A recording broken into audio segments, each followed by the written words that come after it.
This is a Squiz podcast. We're your shortcut to being informed. G'day, I'm Kate Watson. Chris Uhlmann came to journalism in his late 20s, starting as a copywriter at the Canberra Times. He was also editor of the Canberra Weekly before joining the ABC in 1998. In 2006, he became the ABC's chief political correspondent. In 2017, he took the job as Nine's political editor. He now works for Sky News and The Australian. If you still haven't clocked him, the other way you might know him is because he, along with Steve Lewis, co-authored 3 works of political fiction: The Mandarin Code, The Marmalade Files and Shadow Game. The first 2 were adapted into a 6-part television miniseries, Secret City. That's what he does, but it would be fair to say that Chris Uhlmann has become more widely known for what he has said, particularly in recent years around our pandemic response, about the rise of China and the problems with the leadership of Donald Trump. In this chat, he is, as I expected, a big thinker. He's interested in what makes our nation tick and the challenges we have. He talks a lot about values, and I ask him specifically about why he decided to take part in a documentary about Ukraine. He explains why he thinks that war is a fight for us all. Chris is in the phase of his life and career where he's interested, in his words, in sharing his ideas on a whole bunch of stuff. And given his experience, they're ideas worth hearing. He's thoughtful and informative all at once. So I'm going to start, Chris, by asking you why you became a journalist. Well, I kind of fell into it really because I left school at the age of 18 and joined a Catholic seminary. And when people ask me now why I joined a Catholic seminary, I use what they used to call the streaker's defence, which is it seemed like a good idea at the time. And I was there for a little over 3 years and decided it wasn't such a great idea and left. But then emerged into Sydney in the 1980s and into a recession. It was 1982. And in fact, for most of the 1980s, unemployment was on the march. It was about 7%, I think, then, and went all the way up to nearly 11%. So it was a very different time, a very difficult time to get work.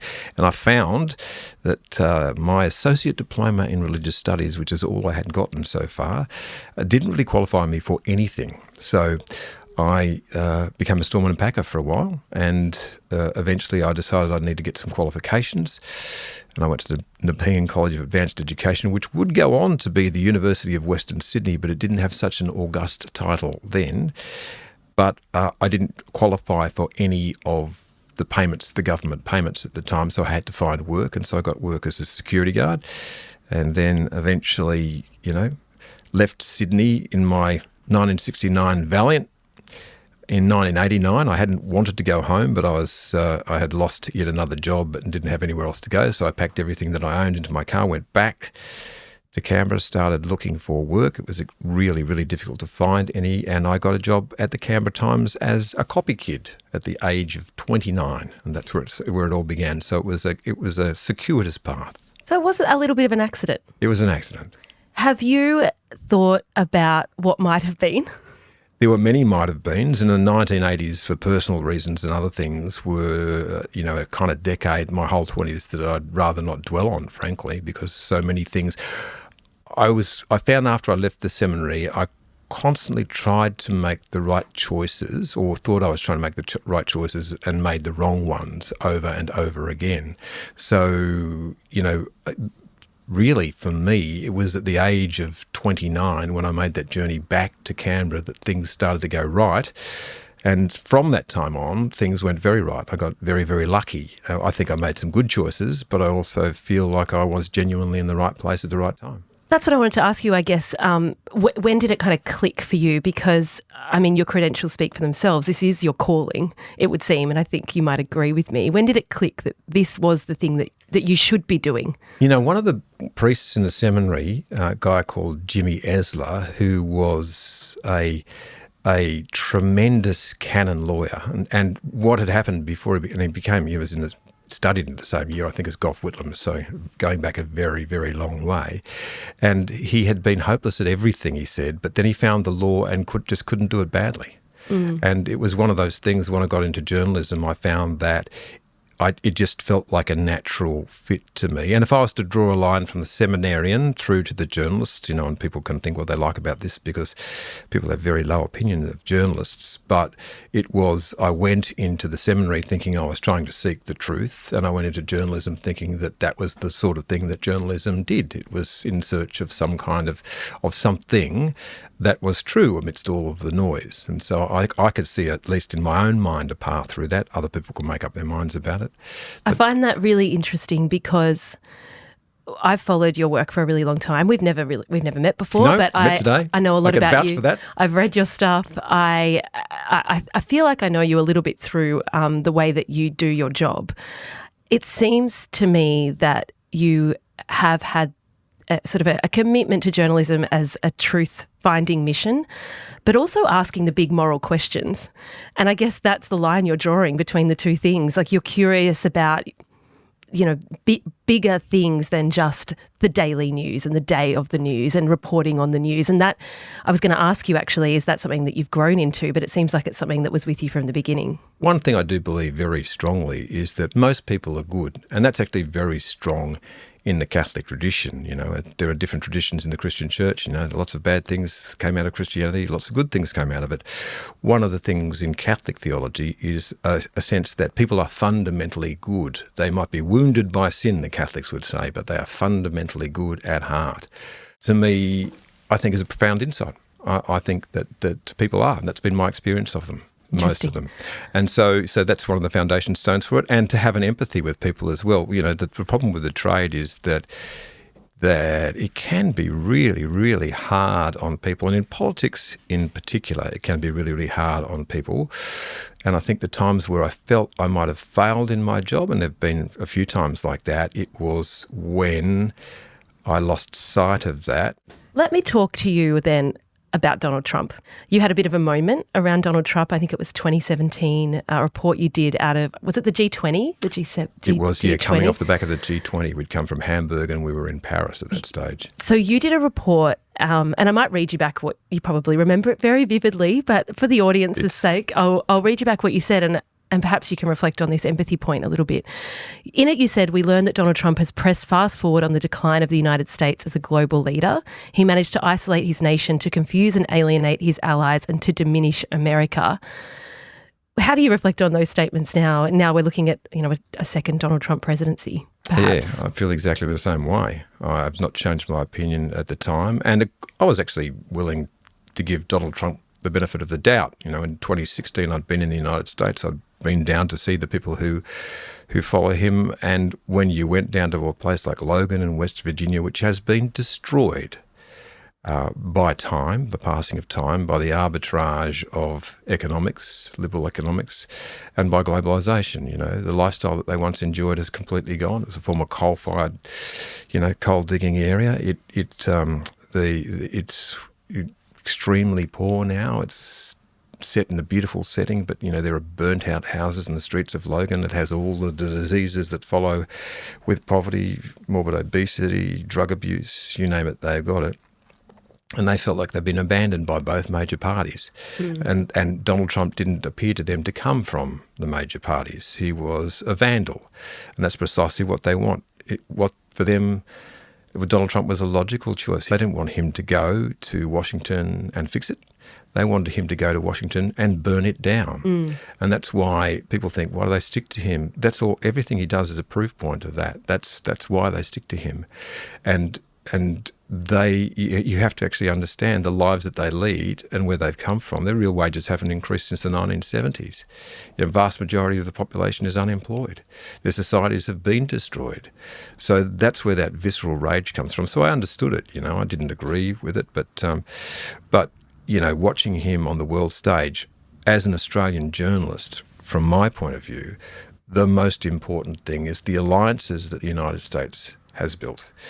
And I won't dwell on this for too long, but off the back of the Second World War, and for all of the bad things that America has done and the bad choices that it made, which start really in Vietnam, during the First and the Second World Wars, it came to the world's rescue, right? And it set up a whole bunch of institutions that it led that were designed to make sure the world never went back to that really dark place. So that was a great enterprise, right? I want an American president who defends that. Donald Trump is not that person. He has no intention and no desire to lead the free world. He is, to the people who support him in the United States, the tragedy for them is he has a lot of questions that they're asking. He has none of the answers. Let's look at the opposite, like the other superpowers. Let's look at China. You've had a fair bit to say about China in the past. You've talked about the rise of China as being a threat to the West. It's something that's a massive news theme now, the challenges, the global challenges. I think people listening will be curious about what you see that threat as actually being and where you're at with that. Particularly, I mean, I'm talking to you the week where we've had the Premier visit. Yeah, and so we have to make a big distinction, and I've been guilty in the past of not making this distinction well enough, so I say this up front. There is a big difference between the people of China, who, like all people on earth, are trying to do the best things for their families and their society. They are. That is a fundamental truth. And the Chinese Communist Party, which is a totalitarian group and a criminal organisation. And in the end, in a totalitarian regime, only one man is truly free, and that's Xi Jinping. And China has changed dramatically under Xi Jinping. You know, the thing with China's rise that everyone hoped for and they always talked about was the peaceful rise. With the rise of Xi Jinping, what we see is, no, this is a China that is looking to express itself outward as well as inward. But in order for a totalitarian regime to exist, it has to remove all of the threats that might undermine it. Now, the first threat always comes from your own people. I mean, the only real threat to Xi Jinping in the long run is his own people. So what does he do? He puts them in a surveillance society. And we've seen the rise of surveillance in China like nowhere else on earth. It's particularly bad in places like Xinjiang, where a population that the Han Chinese want to keep under their thumb has been horrifically repressed. You see it also in Tibet, but it's everywhere on the streets of China now. People are being monitored. People I know, even the last time I was there, which I think was 2016, things had really changed. Wow. Since 2008, and we had that really great sense of hope. The Olympics were on. We went there with Kevin Rudd. I had that sense of hope then about China. Go back then years later, and it was palpable under Xi that the sense of freedom was being eroded, and it's got way worse since then. Have you been to Hong Kong? Not since then. I think that was probably the last time I was there. I do wonder what that would be like as a change. Well, the hardest thing on earth is to have your liberty taken from you, so I'm sure that they are feeling it greatly, and that's precisely what's happened, and that's what will happen at some stage to Taiwan. Just before I leave this, I do want to talk to you about Ukraine, and then I want to talk to you about the trade of journalism a little bit more. But where for me you really came to the forefront of my news consumption was during the pandemic, and you became increasingly frustrated with the pandemic and the way that we were responding, and you sort of wrote very freely about that, and you talked very freely about that. Where are you at now on reflection? Yeah, on reflection, I would double down even more, because the problem that we had was that the entire media became a police force for government. And that really bothered me, because I thought that the first lockdown made sense to me. So when you don't know what the nature of the disease is, then of course you retreat to your homes and you try and work out what it is, and then you try and work out what the best pathway forward is. And so that made sense to me. But once we actually didn't have to get terribly far down the track, and this is before the vaccines came along, it was pretty evident that this was the disease that if you were a woman, for example, under 60, you had more chance of being hit by a car than you did being killed by COVID. That didn't mean you wouldn't get sick. But that did mean that there was a whole cohort, and it wasn't much worse for men. There was a whole cohort of people who were young people who were being forced to lock up because of a disease that threatened older people. Now, through the entire course of human history, and I'm an old person myself now, right? I'm not discounting the importance of old people. I am, but it is, you always, in any society, preference the young over the old. That's the way societies progress. If hurt has to be had, it has to be borne by the older generation, not the younger generation. We took children out of their schools We locked them up in their homes. And if, you're a baby growing up through that time, we covered people's faces, which is when we will be counting for a generation what we did to those young, because everyone keeps talking about, how fun was it to learn from home? Yeah, sure. If you lived in Vaucluse and you had a good internet connection and, the kids had more than one computer, what do you think happened in the western suburbs of Sydney, which I spent quite some time living in, most of the 1980s. And I know what the families out there are like. They'd be lucky to have one computer. They'd be doing it on a kitchen table in an environment that doesn't look anything like learning from home. And we're seeing it now. And we're seeing it in every single metric about what happened to that population, the levels of stress, anxiety, and which were already bad because of what we did to them in 2007 with the iPhone. To me, when we get to the stage where we're 2 years into this thing, it was madness, literally madness. And I genuinely believe that we should never again allow one profession, i.e. doctors, to run a response. I think their response was terrible on all in all. And that's why we elect politicians, right, is to take advice from everywhere and then to sift that advice and try and work out what's best for the community. You were the political editor at Channel 9 during the pandemic, but you finished up towards the end. You say that you were sort of dismayed about the fact that we allowed doctors to sort of run the country. You did sort of mention your profession, though, as well, and the way the media handled it all. How did you feel about that? Well, for a large part, we were the police force for the government. It was that all of these people who were complaining about vaccine mandates, and look, I said before the whole thing began, if there's a vaccine and it's efficacious and safe and you don't take it, you're an idiot. Because I had two uncles who had polio, and saw one who was crippled for life, right? The polio vaccine was a miracle. Vaccines are a miracle. So but that said, I can understand why someone might have an issue with that and decide that they don't want to do that. It's not for me to judge them. When the government basically says it's going to take your job off you if you don't get vaccinated, well, that's a pretty big call. Now, is it right? Is it wrong? I don't know. But I shouldn't become the police force for that. And I found it a pretty lonely place at the time. And I was writing for the Sydney Morning Herald and The Age. And, it's on the record. The Age didn't publish one of my comment pieces about what was going on in Victoria with Dan Andrews. It's a funny thing because we and everyone listening and certainly us working in media, it's sort of, you don't want to go back there. You kind of, we haven't really reflected that much, I don't think, on that time. But I feel like that's starting to happen now.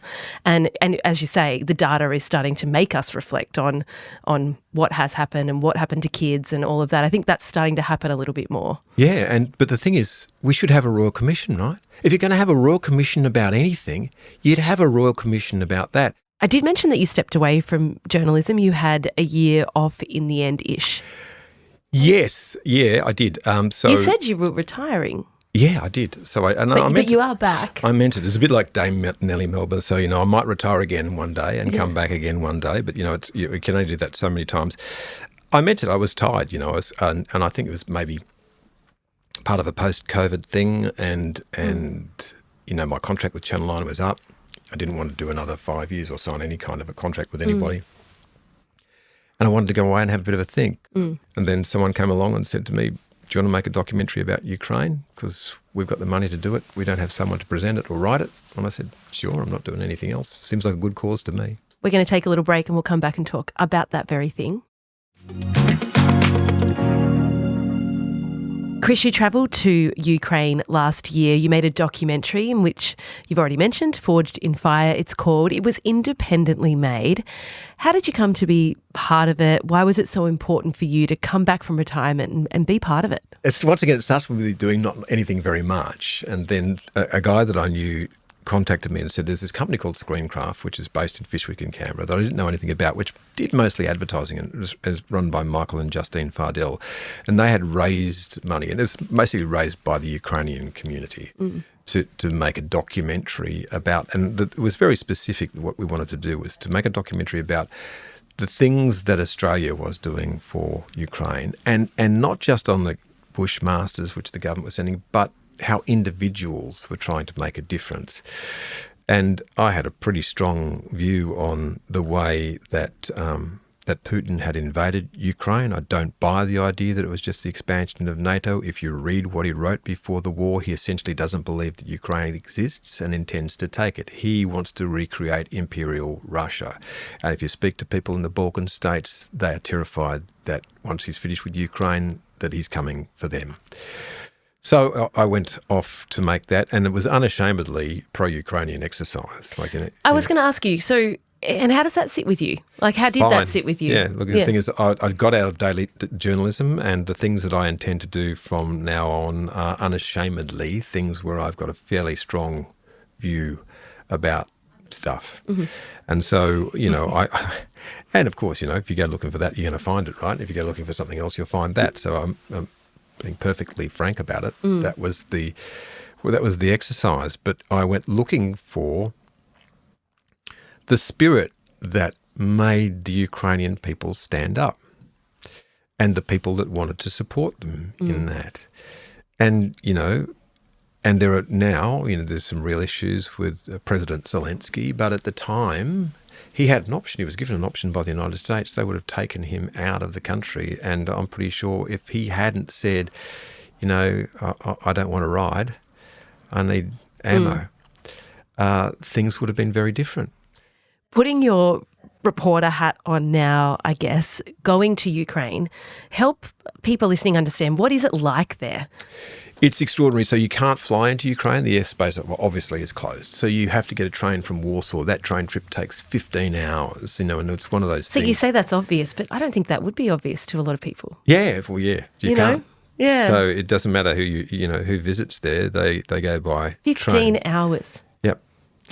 Yeah, and, I found out that there were good carriages and bad carriages, and the carriage on the way in was bad. And the toilet at one end was completely destroyed. Happily, there was one at the other end, but it all turned, it was pretty agricultural by the time we got there. So it was this journey into a very different world. But if you go to Kyiv then... This was mid last year? Yeah, this was October last year. Okay. You would find that it looked like a European city. It was pretty much okay during the day. You've got an app on your phone which tells you, it sounds an alarm and tells you to go to an air raid shelter if there's a missile strike. But at that stage, there weren't that many of them. It happened a couple of times while we were in Kyiv. And you could see the scars in the city where the drones had hit and the missiles had hit. You only had to go 15 k's out before you started to see some of the tremendous damage that had been done. The Russians got very, very close. They got into the suburbs of Kyiv. Only 15 kilometres. Yeah, and they were very close to the capital.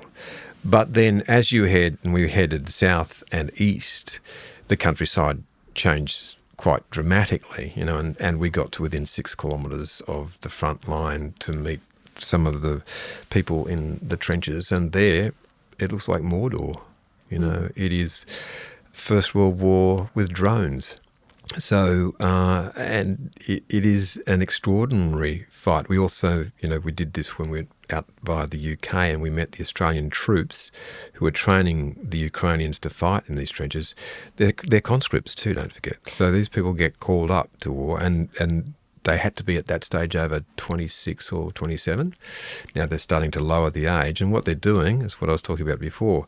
The reason they don't start conscription at 18 is because they want a next generation. They want another generation. Yep. I encourage people to watch the documentary because it really clearly lays out that these are everyday people learning how to fight in a war. What were you surprised about? Was there anything that shocked you? Was it what you were expecting? No, I don't. I don't think that. I've only been in or around war zones. I'm not a. You're not a foreign correspondent. You're a political editor. Yeah. So I went to Cambodia in 1992. Yeah. That was absolutely shocking.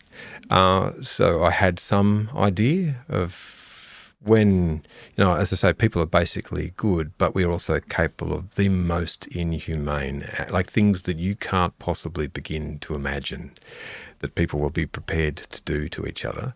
So, seeing the devastation of that, it makes you think. So, and it's little things like you see an apartment building, like an apartment building you'd see in Sydney.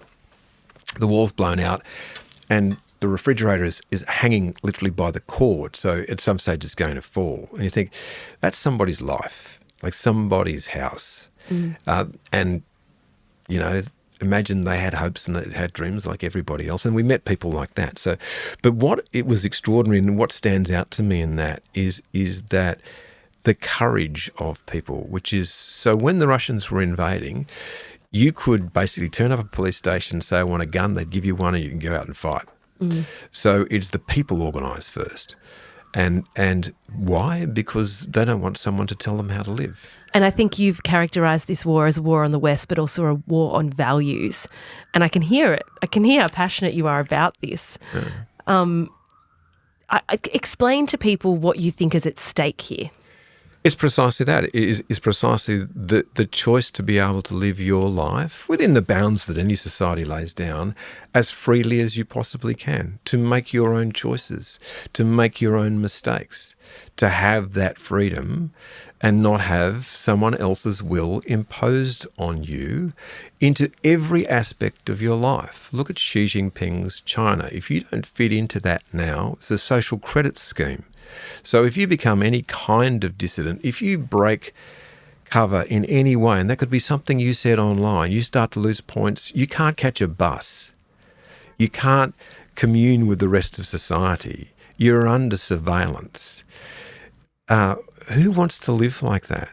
And so it is what President Zelensky said to us in the interview. What is life without freedom, without the ability to choose what you want?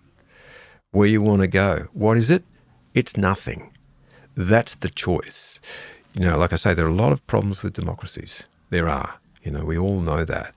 But at least we have that modicum of freedom which allows us to make enough choices for us to lead a life that we want to lead, not one that someone wants to impose. And how do you think that fight's going? Look, I think we're 2 years in, aren't we? Now, over 2 years in. Yeah, in Ukraine, I fear for them. The only end in it is a diplomatic end. The problem is the West has given enough for them to be able to sustain the fight without giving enough to be able to win the fight. I don't know if it was ever winnable. It would have been good if they had got to a position where they were on the front foot and then started to sue for peace rather than having been pushed back. I worry that the gains that have been made, I don't think ever get returned. President Zelensky would say that they're not going to give up on that land and they're going to continue to fight. In the end, there has to be a point where there's some kind of diplomatic settlement. That diplomatic settlement will undoubtedly see some territory ceded to Ukraine. I can't see how it ends any other way. I want it to end.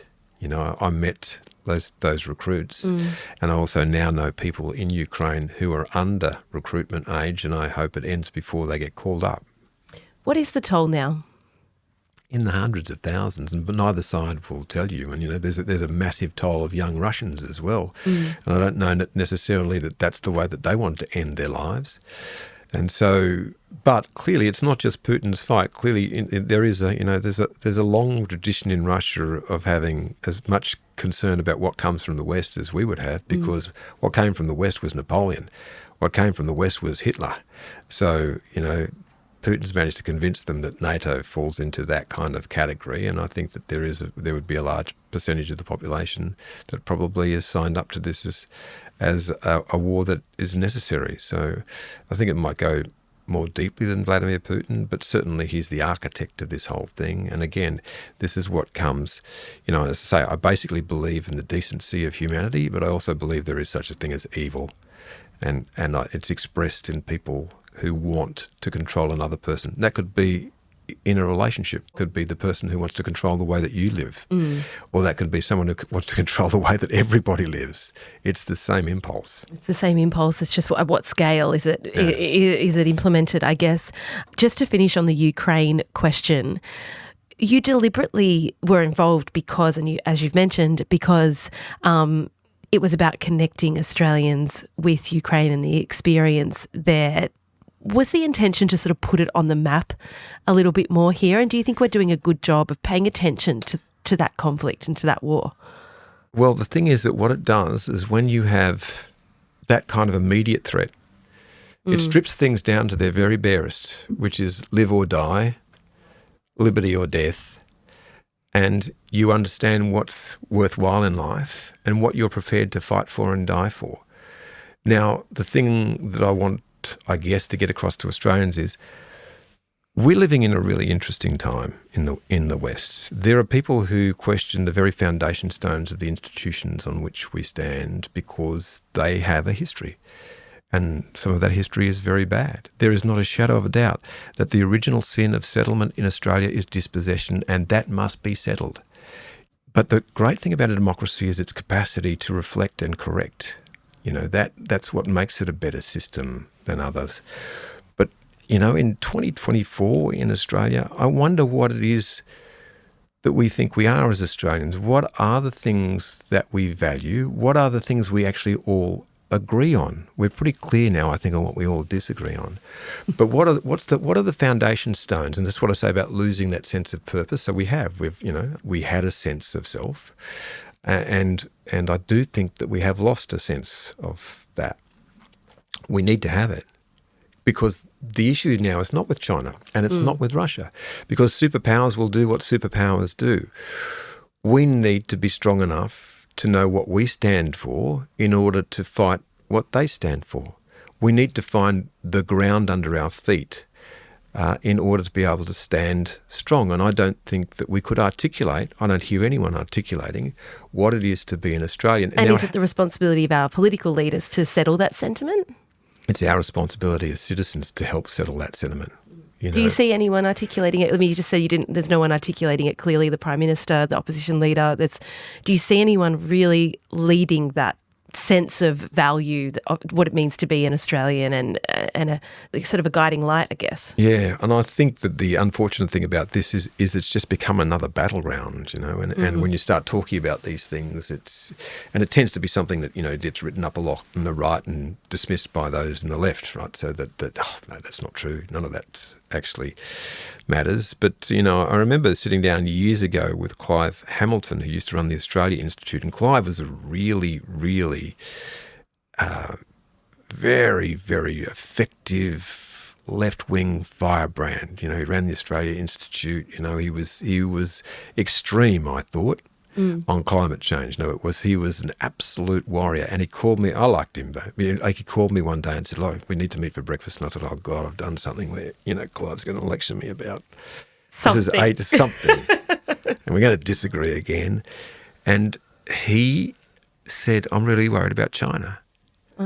And I said, "Oh, right, so am I." He said, "I know, and so we need to talk about that." What I'm hearing from you in saying that is there are inevitably going to be things that unite us across political lines, across political divides.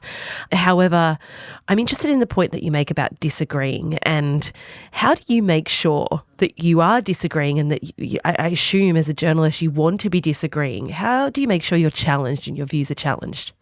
I got married to Gay Brotman.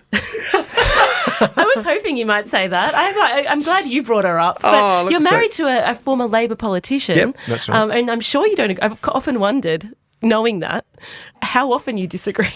Well, the thing is about it is so again, she doesn't come from a religious background at all, so she's quite different from me on that front.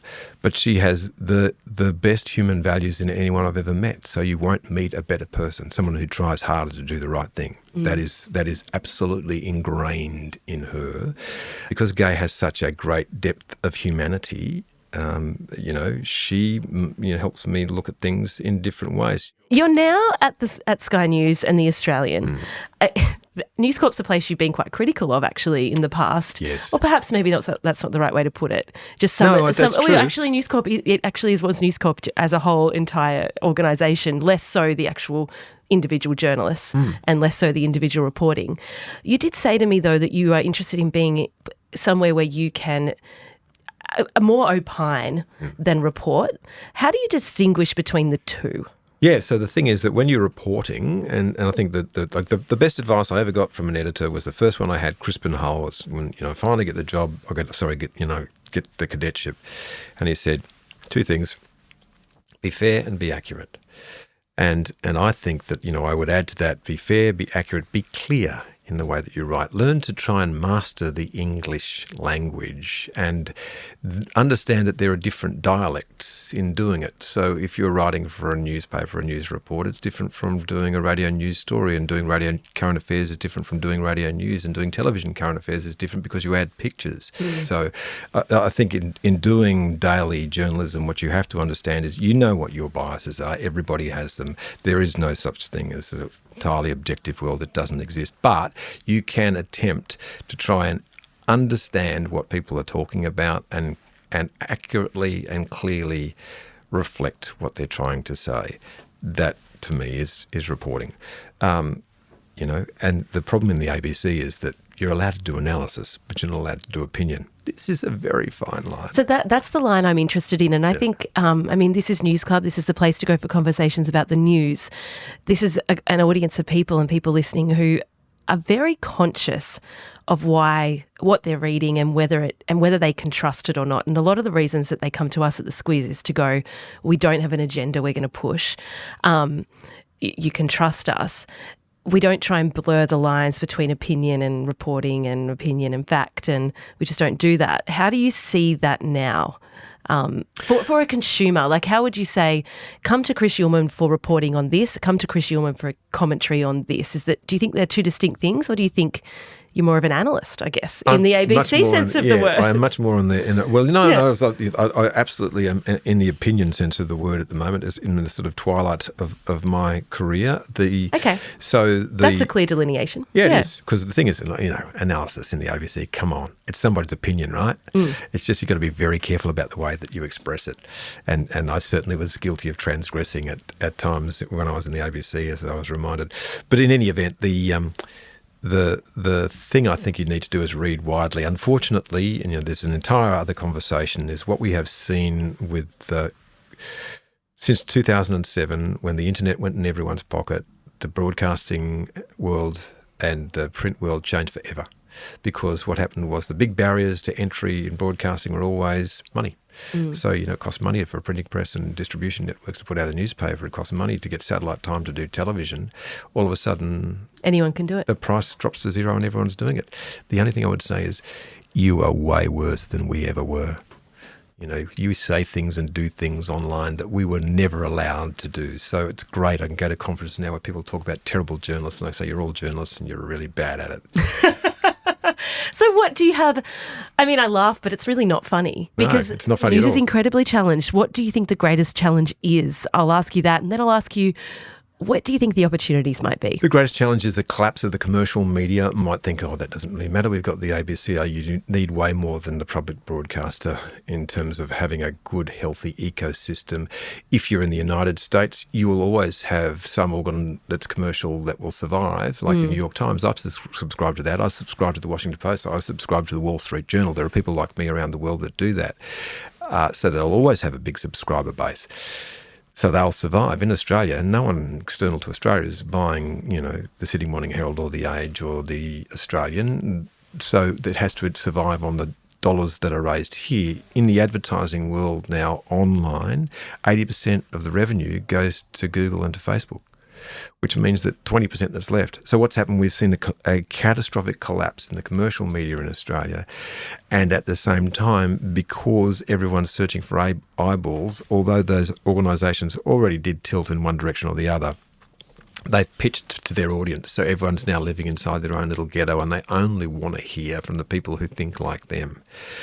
So the only thing I can say to people is to read as widely as you possibly can, because then you'll get some sense from everyone as to, what's actually going on. And I think there's still, and I tend to follow journalists in places and the different organs and know that they're good and try to read as widely as I possibly can. And also, I consume a lot of international media. The one hope for the mainstream media, and I think it does need to survive, because I think we've seen in the States with the complete collapse of the state-based political galleries there, what happens in states when there aren't journalists around.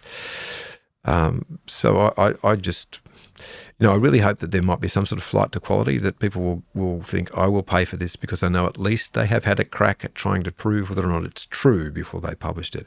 But boy, it's going to become really hard. We will not be able to know what is real online. It's like that stuff I talked about at the beginning, realists and idealists. Now we're in an age where people can completely recreate you, for example, and put words in your mouth which you never said and make it almost impossible for us to tell whether you said it or not.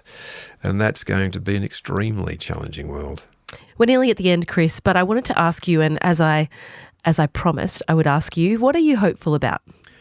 I always have hope in the goodwill of most people, that eventually that we will bend more towards good than towards ill, that most people want to do good by their families and good by their neighbours, and that's where it all starts. It has to start with individual relationships. And if most people weren't good, the world wouldn't function at all. You know, we would all drive recklessly on the roads. You know, we would all walk across traffic lights when they were red. You know, it is every single day in a multitude of ways people go about their lives and try and do it in such a way that does no harm to others, and a great many of them try and find ways where they can do good for others, and on very small and very large ways every single day. And I think that's true of all people, you know. So I am optimistic that part of human nature will triumph, but I don't discount the idea that there is such a thing as evil, and that there are genuinely people who've made a decision that they will be evil in life and do mean harm. And I think that when that comes, good people have to fight, because if good people don't fight, bad people will win. That might sound a bit simplistic, but I think that's very true. And so we do need to know what we stand for. And when push comes to shove, we do need to step up. So that's Chris. What you don't know about this podcast is that Chris and I actually chatted for well over an hour. That's the thing about Chris. He's so thoughtful and he goes so deep that you really could talk all day. We discuss length of content a lot at The Squiz. So if you found it too long or thought you could have listened longer, please let me know by voting in our Spotify poll or shooting me an email to hello@thesquiz.com.au. We know you're busy, so we want to make sure we're giving you the kind of content that you've got time to consume. Thanks for listening to this episode. Of course, another interview out next week, but in the meantime, Claire will join me for Weekly Wrap, the week in news and what's coming up. That's out on a Saturday morning, super handy, and I will chat to you then.